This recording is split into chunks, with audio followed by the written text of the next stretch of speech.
আপনার সমস্যা বলেন। সমস্যা হচ্ছে যে মানে আমার বিয়ের আগে, বিয়ে হয়েছে 3 বছর হয়েছে। বিয়ের আগে আমি মাঝে মধ্যে ঘুমের মধ্যে কথা বলতাম। বিয়ে হয়ে স্বামীর কাছে সৌদি আরবে চলে গিয়েছিলাম। মানে ওখানে গিয়ে আমি যখন ঘুমাতাম বা মানে ঘুমাইলে স্বপ্ন দেখতাম, খারাপ খারাপ স্বপ্ন দেখতাম। তারপরে কথা বলতাম, ঘুমের মধ্যে ভয় পেতাম। একদিন স্বপ্ন দেখছি ঘুমের মধ্যে ওইখানে মক্কার জমিনে ছিলাম আমরা। তো ওখানে স্বপ্ন দেখছি আমি স্কুল ছুটি দিছে আমাকে। স্কুল ছুটির পর আমি স্কুল থেকে চলে আসছি, স্বপ্নে দেখছি যে তখন একটা পাগল মেয়ে আমাকে বলছে, ও প্রেগনেন্ট অবস্থায় বলছে, আমার সন্তান এটা, তুমি বের করে দাও, এরকম বলতেছে। তো আমি ভয়ে ওকে আর কিছু বলি না, আমি দূরে চলে গেছি। এটা একবার দেখছি আর একবার গেছি, মানে আমি সৌদি আরবে গেছি কিন্তু আমার কোনো সন্তান হবে না। দুইবার দেখছি এরকম স্বপ্ন, ঘুমের মধ্যে ভয় পায়। তারপর ম্যাচ হওয়ার আগে আমি এই ঘুমের মধ্যে সামনে দেখবো মানে সরকারি যাই, মানে পা পিছলে যাই, এরকম সামনে দেখতাম। তারপর বাড়িতে চলে আসি। বাড়িতে না আসার আগে আমার শাশুড়ি অনেক তাবিজ দিছে হুজুর থেকে। তারপর এখানে এসে একটা হলদি এই আমাদের এখানের কবিরাজ থেকে চিকিৎসা করছি যে এখান থেকে ওরা চিকিৎসা করার পরে আবারও আমি সৌদি আরবে গেছি। সৌদি আরবে যাওয়ার পরে আবারও কিছু হয় নাই, মানে ঘুমের মধ্যে ভয় পাই, কিছু হয় নাই। ওখান থেকে চলে আসছি, সন্তান হয় নাই, কোনো সন্তান হয় নাই। মানে আপনার বিয়ে হয়েছে কত সময়? 3 বছর হয়েছে। আমার বিয়ে হয়েছে যে 22 সালে। আমাদের ঠিকানা কিভাবে পাইছেন? আপনাদের ঠিকানা আমার স্বামীও আমিও আপনাদের মানে ভিডিওগুলা ইউটিউবের মধ্যে মানে দেখতাম, মানে পাইতাম, ভালো লাগতো। আমার স্বামীও দেখতো প্রায় সময়।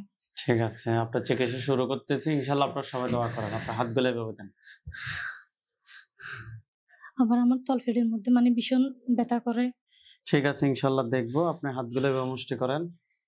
আমাদের সাথে যোগাযোগ করছে কি আপনি নাকি আপনার হাজবেন্ড? আমার ছেলে একটা বয়স দিছে, এটা আমার হাজবেন্ড। আর আমি মেসেজগুলো আমি দিছি আপনাকে। মানে আমি আপনার স্বামী এখন কথা বাংলাদেশে নয়? না, সৌদি আরবে থাকে আমার স্বামী। টিকটকে চোখ বন্ধ করে কি দেখছিলেন? আমি আমাদের স্কুল ছুটিতে ছিল যে পাগল মেয়েটাকে, লাস্ট একটা ছেলে। ওই ছেলেটাকে যে খাঁচার মধ্যে বন্দি দেখছিলেন? বন্দি দেখি না, ছেলেটাকে বন্দি দেখি না, ছেলে দেখছি জানি। আচ্ছা, পাগল মহিলা কিংবা ওই ছেলেটাকে যে জায়গায় দেখছেন ওই জায়গায় দেখবেন। ওকে, আচ্ছা। হাত দুটো মুষ্টি করে উপরের দিকে তোলেন। চোখ এভাবে উপরের দিকে তোলেন, চোখ বন্ধ। রোগীর সাথে যারা আছো, যেখানে আছো, পৃথিবীর পূর্ব পশ্চিম উত্তর দক্ষিণ উঁচুতে নিচুতে আলোতে আধারে সজাগ কিংবা শয়নে, এই মুহূর্তে আল্লাহ তাআলার ইচ্ছায় দ্রুত রোগীর চোখের সামনে কিংবা তার শরীরে হাজির হও। দ্রুত রোগীর চোখের সামনে কিংবা তার শরীরে হাজির হও।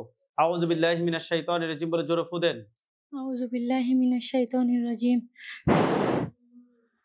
আপনার চোখের সামনে এখন কি দেখা যায়? একটা ছেলে। একটা ছেলে। ছেলেটা কি কালো নাকি ফর্সা? কালো। তার বয়স কিরকম হবে? বুড়া টাইপের হবে একটু, মানে মিডিয়াম বয়স। জি জি। তার উপরে একটা খাঁচা পড়বে। দেখেন তো ছেলেটার উপর একটা খাঁচা পড়ছে। আলহামদুলিল্লাহ বলেন। আলহামদুলিল্লাহ। হাতগুলো নামান, চোখ বন্ধ রাখেন।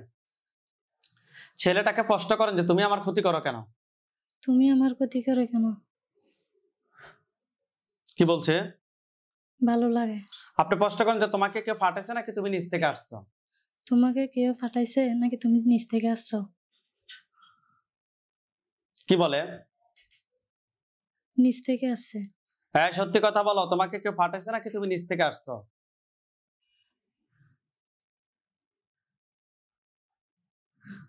কি বলে?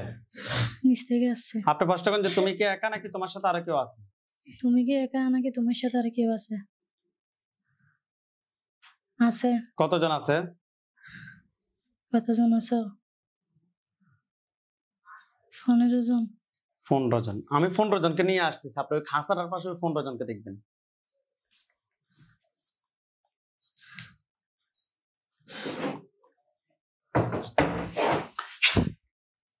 দেখেন তো খাঁচাটার পাশে আরো 15টা কুকুর, বিড়াল, সাদা ছায়া কালো ছায়া আকৃতিতে অনেকগুলো আসছে।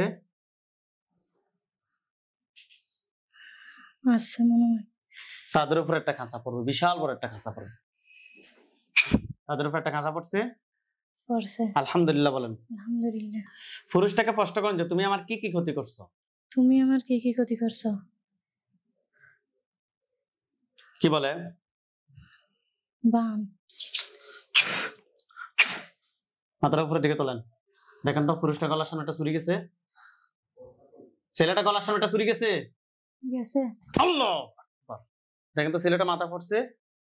পড়ছে আলহামদুলিল্লাহ বলেন। আলহামদুলিল্লাহ। ওইখানে আমাদের হুজুরদেরকে দেখবেন, সাদা পাঞ্জাবি সাদা পাগড়ি পরা অনেকগুলো হুজুর দেখবেন। সামনে যিনি দেখবেন উনি বৃদ্ধ, ওনার দাড়িগুলা সাদা, হুজুর দেখতে অনেক সুন্দর।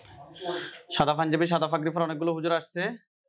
আচ্ছা সামনে যিনি উনি বৃদ্ধ, ওনার দাড়িগুলা সাদা, হুজুর দেখতে অনেক সুন্দর আসছে। আচ্ছা। হুজুরদের সবাইকে উদ্দেশ্য করে সালাম দেন। আসসালামু আলাইকুম। ওয়ালাইকুম আসসালাম ওয়া রাহমাতুল্লাহ বলছে। বলছে জিজ্ঞাসা করেন যে হুজুর আপনারা সবাই কেমন আছেন? হুজুর আপনারা সবাই কেমন আছেন? ভালো বলছে। শুধু ভালো বলছে নাকি আলহামদুলিল্লাহ ভালো বলছে? আলহামদুলিল্লাহ ভালো বলছে। হুজুর এই যে রুগীটা, এই রুগীর সাথে আমরা এখানে একজন জিনকে জবাই করছি আর অনেকগুলো বন্দি করছি, কিন্তু কতজন বন্দি করছি হুজুর এটা ক্লিয়ার ভাবে বুঝতেছেন। হুজুর দেখেন তো এখানে কি 15 জন জিন তারা বলছিল, এখানে কি 15 জনে বন্দি করা হয়েছে? 15টা বলছে। তাদেরকে জবাই করতে বলেন। তাদেরকে জবাই করেন। করছে। হুজুরকে বলেন যে হুজুর এগুলো আত্মীয় স্বজন কতজন আছে যারা পরবর্তীতে ক্ষতি করতে পারে?